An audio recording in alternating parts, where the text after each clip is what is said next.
Halo footballers, bertemu kembali dengan PKS ID dalam berita tentang sepak bola.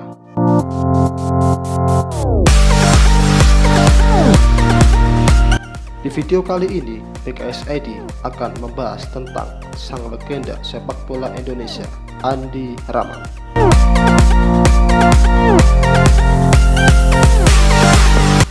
Pria bernama lengkap Andi Ramang ini memang dikenal sebagai striker kelas atas Indonesia pada dekade 40-an akhir hingga 60-an.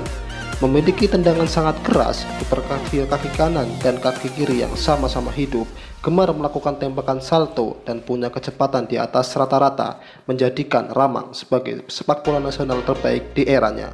Ia juga begitu terikat dengan PSM Makassar, sampai-sampai julukan klub sebagai pasukan Ramang terinspirasi dari namanya, sebab hampir seluruh karirnya ia habiskan bersama tim kebanggaan Kota Makassar.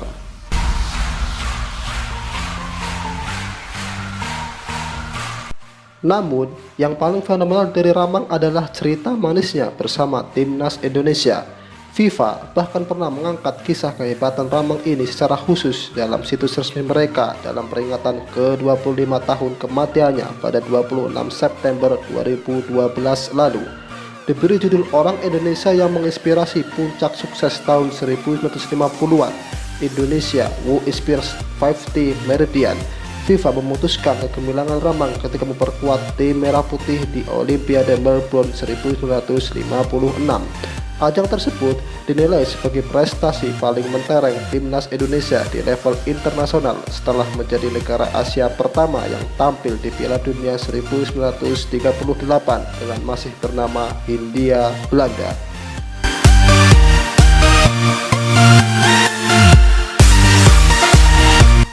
Partai yang paling berkesan saat Indonesia berhasil menahan imbang 0-0 tim kuat Uni Soviet di babak perempat final pada ajang Olimpiade 1956.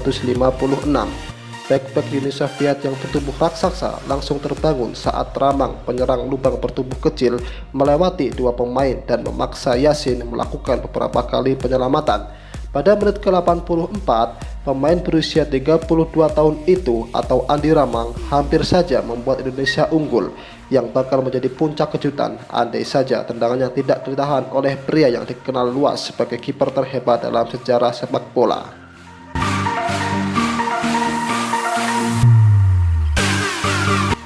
Ramang sendiri menjelaskan ia seharusnya bisa menjebol gawang Yasin dalam laga tersebut. Ketika itu saya hampir mencetak gol, tapi baju saya ditarik dari belakang oleh pemain lawan, tuturnya. Setelah Uni Soviet tahu siapa sosok sesungguhnya di balik nomor punggung 11 Timnas Indonesia, mereka lantas memberikan penjagaan di partai ulangan.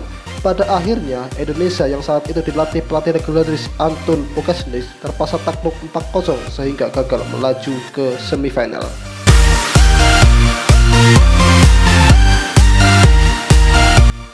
Ramang mencuat sebagai kurcaci paling menonjol yang membuat Uni Soviet kalang kabut dan bahkan hampir menjebol kiper Lev Yashin yang kini dikenang sebagai kiper terhebat sepanjang masa. Kisah mengesankan Ramang di dunia sepak bola tidak semanis nasibnya di kehidupan sehari-hari. Ya, meski punya skill mumpuni, Ramang hidup di sebuah era di mana sepak bola bukanlah sebuah pilihan hidup menjanjikan. Ia sempat menyebut sepak bola tidak lebih berharga dari kuda pacuan.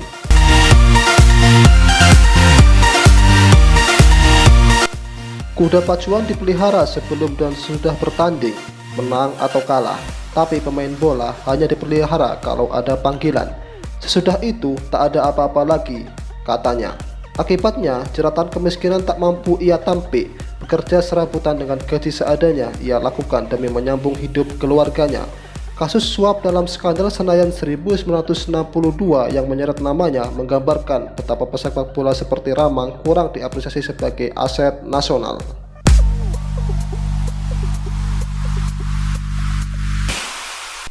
Sejak kasus itu, Ramang dilarang bermain untuk timnas seumur hidup dan nasibnya terus terpuruk. Ia sempat berkarir menjadi pelatih PSM dan Persipal Palu, namun tersingkir secara perlahan akibat tak memiliki sertifikat kepelatihan. Ramang meninggal dunia di usia 59 tahun akibat penyakit paru-paru tanpa bisa berobat di rumah sakit akibat kekurangan biaya. Ironis memang, Namun itulah suka duka Ramang yang kisahnya akan terus dikenang.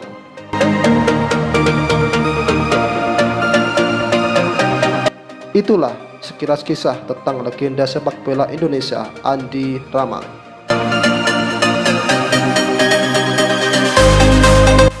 Jangan lupa untuk like, share, komen, dan subscribe. Sampai berjumpa di video selanjutnya.